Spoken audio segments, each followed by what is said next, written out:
Eu sei que essa frase não é dele, mas a última vez que eu escutei ela foi do Kratos. Ele disse o seguinte em God of War 4: mantenha suas expectativas baixas e você jamais ficará decepcionado. Bom, eu poderia ter pensado nessa frase antes do lançamento do God of War Ragnarok, que foi uma tremenda decepção. Mas vamos focar no mundo das lutas, já que é uma das principais funções do UFC justamente gerar expectativa durante a promoção das suas maiores lutas. É assim que esse jogo funciona. Claro, muitas vezes a gente se decepciona, acaba criando muita expectativa, às vezes as expectativas são supridas, é exatamente aquilo que a gente esperava, e algumas poucas vezes a gente tem a sorte de superar as expectativas, de ver uma luta que vai muito além daquilo que a gente esperava. O fato é que a melhor parte do hype é justamente viver o momento, sem saber o que é que vai acontecer e sonhar com as diversas possibilidades que podem acontecer naquele determinado confronto. É passar várias noites seguidas sonhando com aquele combate, com tudo que pode acontecer. E é por isso que no vídeo de hoje eu resolvi separar as 10 lutas mais hypadas da história do UFC. Independente se a entrega final foi satisfatória ou não, vamos falar daquelas lutas que tiveram a expectativa mais alta, que mais geraram expectativa por parte dos fãs. Mas sabe quem que tá vivendo o verdadeiro hype e não tá decepcionando ninguém?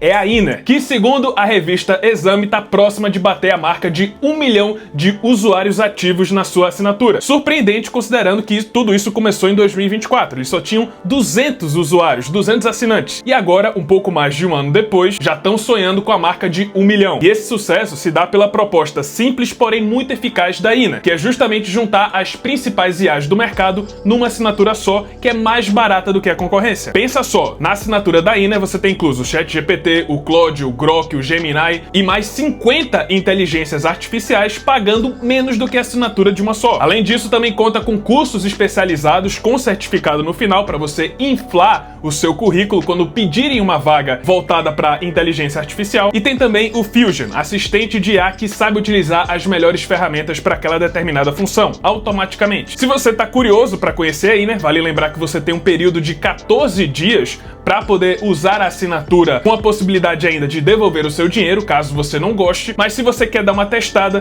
clica aqui no link do primeiro comentário fixado, ou então nesse QR Code que está aparecendo aqui na tela, e aproveita o desconto do canal que está oferecendo R$120 de desconto no plano anual da Iner. Dado o aviso, pessoal, vamos seguir com o vídeo. Número 10. Georges St-Pierre contra BJ Penn 2. Pela primeira vez em toda a sua história, o UFC teria uma luta entre campeões. Georges St-Pierre, na época campeão dos meio-médios, contra BJ Penn, ex-campeão da divisão e então campeão ativo do peso leve. Além da possibilidade do havaiano se tornar o primeiro duplo campeão da história do UFC, essa era uma revanche entre duas das maiores estrelas, dois dos maiores campeões do UFC naquela época, e é considerada como a primeira grande super luta do UFC. E é por isso que o UFC investiu pesado na promoção.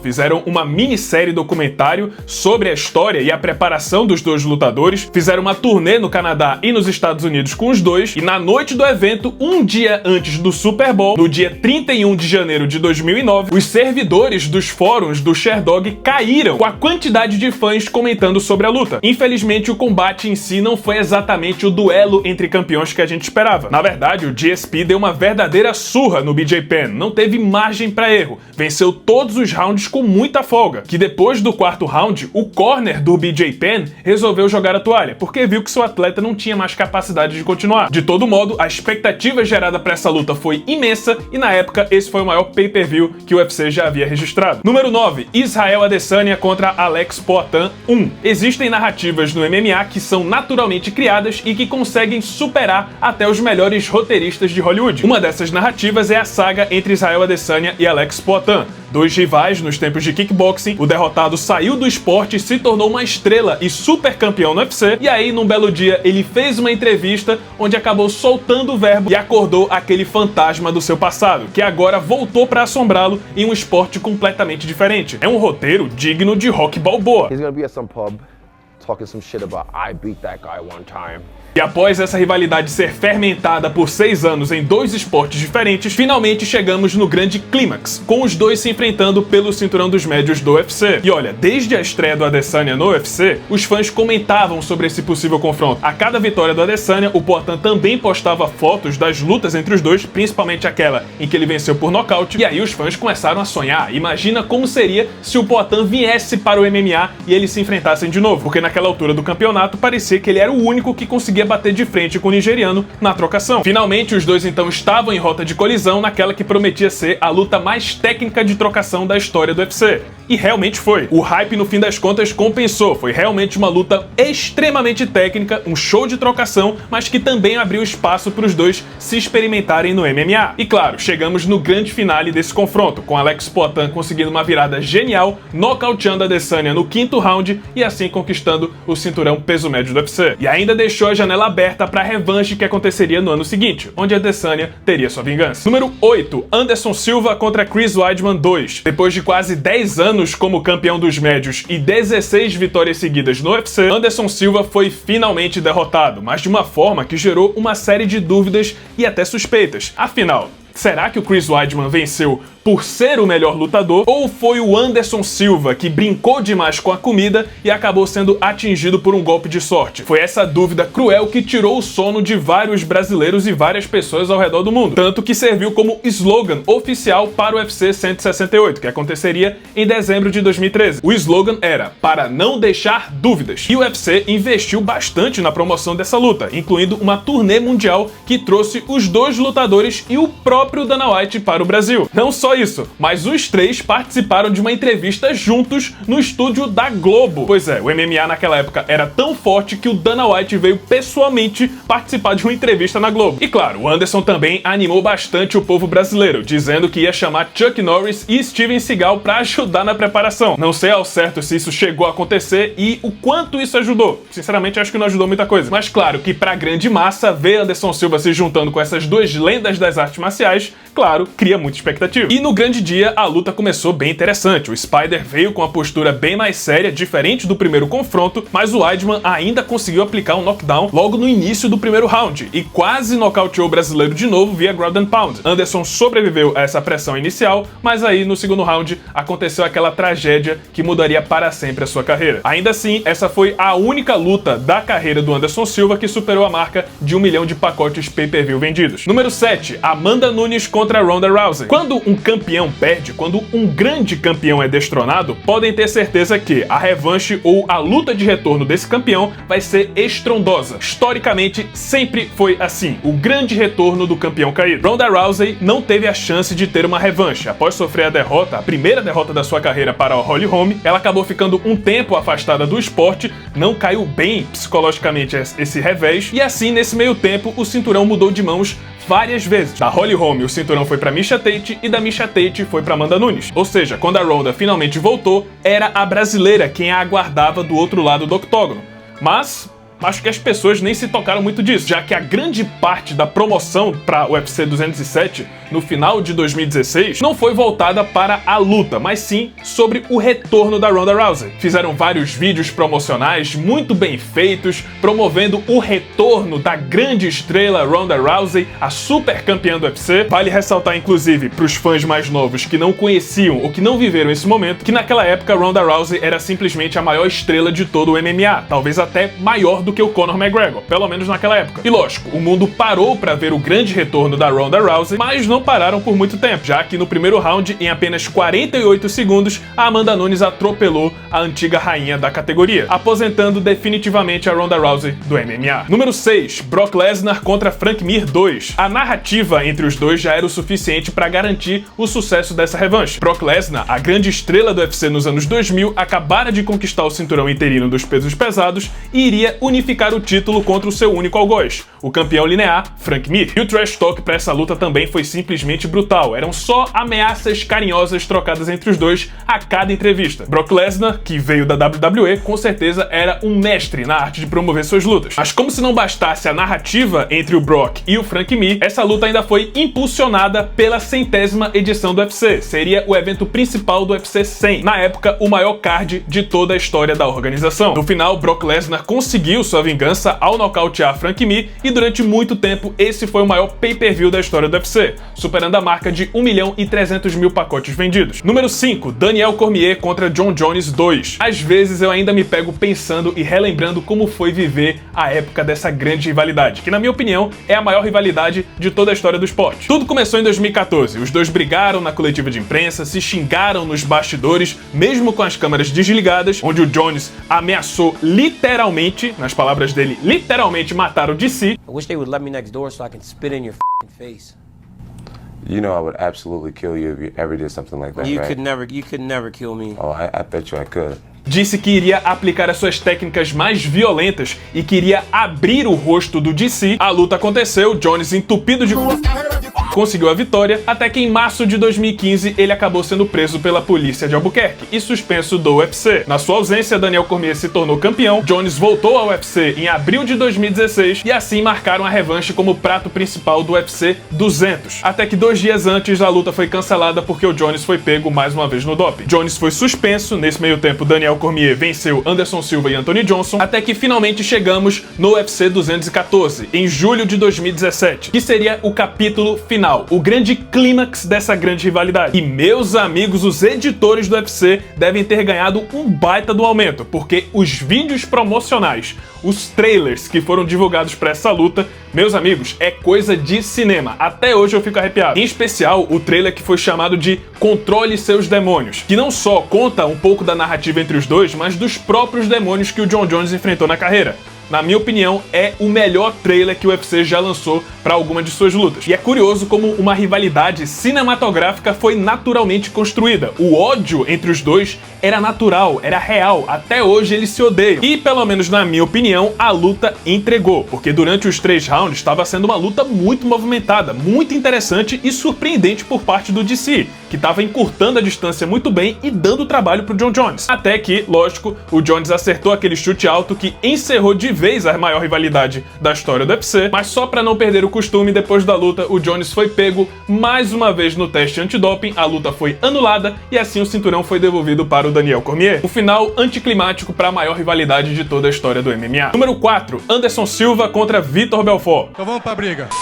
Chegamos à luta mais importante da história do MMA brasileiro. O evento responsável pela bola de neve que acabou resultando no sucesso do MMA no país e até talvez na criação desse canal. Se não fosse essa luta, talvez eu não estivesse aqui falando com vocês. Anderson Silva contra Vitor Belfort fez com que o esporte explodisse no país. Vários veículos de mídia nacionais que nunca sequer tinham tocado no MMA começaram a cobrir em peso essa luta. Isso fez com que o esporte, pela primeira vez, furasse a bolha e atingisse a grande massa do público brasileiro. Além do fato que a luta seria transmitida aqui no Brasil em TV aberta, ou seja, todo mundo poderia assistir. A narrativa por si só também era interessante. 2 ex-parceiros de treino, 2 ex-campeões, cada um acusando o outro de falsidade, sem falar que era o auge absoluto do Anderson Silva. E a luta em si foi simplesmente lendária. O chute frontal, que é um dos melhores nocautes de toda a história dos esportes de combate. Essa luta mudou pra sempre a história do MMA, principalmente aqui no Brasil, e acho que todo mundo tem muito ao que agradecer por esses dois terem se enfrentado. Número 3, José Aldo contra Conor McGregor. Eu poderia incluir várias lutas do Conor McGregor nessa lista, mas eu quis focar apenas em 2. A consolidação e o auge. Já vou falar dessa segunda. Mas aqui temos a consolidação do irlandês como uma super estrela, que foi a luta contra o José Aldo. A ascensão do Conor McGregor no UFC foi algo sem igual. Até hoje, muitos atletas tentam copiar o que aconteceu, esse fenômeno que foi o Conor McGregor, a sua chegada no UFC, mas sem sucesso. Não só ele atropelava todo mundo que aparecia em seu caminho, mas ele conquistava uma legião de fãs e seguidores ao redor do mundo com seus discursos. E ele sempre deixava muito claro que seu objetivo final era enfrentar o campeão José Aldo, que na época era o primeiro e único campeão do peso pena que já estava carente de novos adversários. Aí do nada chega esse cara, essa quebra de padrão. Até então, Aldo era super respeitado, ninguém ousava falar um A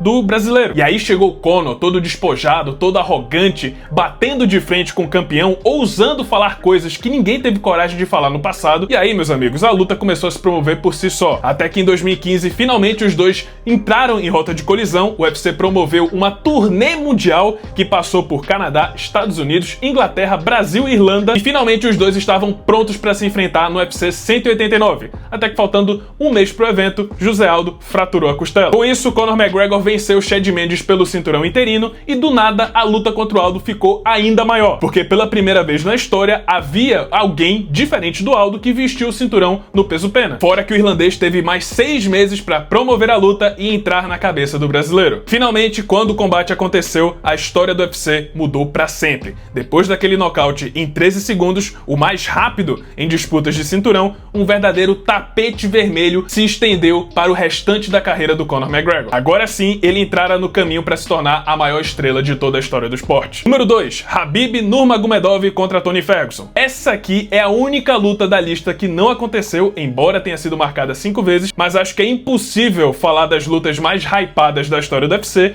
sem falar de Khabib contra Ferguson, mesmo que ela não tenha acontecido. E o mais interessante, além do fato do combate ter sido cancelado 5 vezes, é que a cada adiamento a luta ficava cada vez maior. No início era uma simples luta entre promessas do peso leve que se enfrentariam no Fight Night, e no final era uma disputa pelo cinturão dos leves entre o atual campeão e o ex-campeão interino, os dois empatados com a maior sequência de vitórias da história do peso leve. Era praticamente dois reis governando o mesmo reino, só que eles nunca se enfrentavam. E os paralelos entre esses dois eram simplesmente incríveis. De um lado tinha o Khabib, o homem que não sangra, contra o Tony Ferguson, aquele que deformava seus adversários. Khabib, o homem que sufoca os seus oponentes, contra Tony Ferguson, o homem que não cansa. Os dois vinham de 12 vitórias seguidas, venceram todo mundo na divisão, estavam invictos há anos e parecia que somente um poderia vencer o outro. Até que em 2020 chegou a pandemia e tudo foi por água abaixo. Tony Ferguson foi derrotado por Justin Gaethje e o Khabib Nurmagomedov acabou perdendo seu pai e se aposentou naquele mesmo ano. Mas eu lembro muito bem o quão bom foi viver o hype dessa luta. Desde a primeira vez que ela foi marcada até, claro, o seu triste desfecho. E número 1, Khabib Nurmagomedov contra Conor McGregor.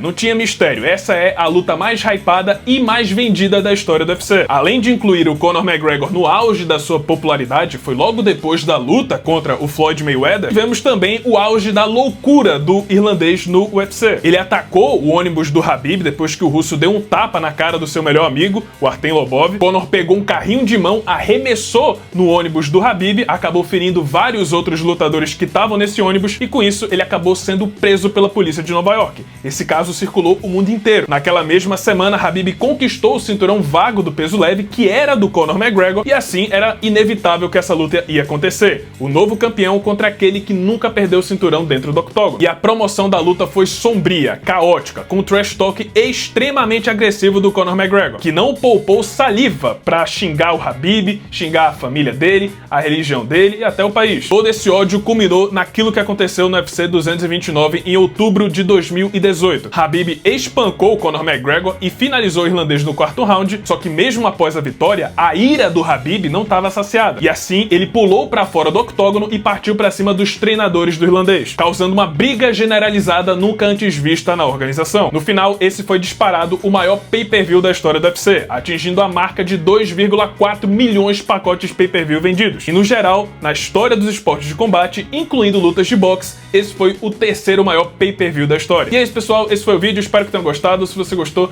deixa seu like, se inscreve no canal, já ativando o sininho das notificações para não perder o próximo conteúdo. E é isso, muito obrigado por terem assistido e até a próxima.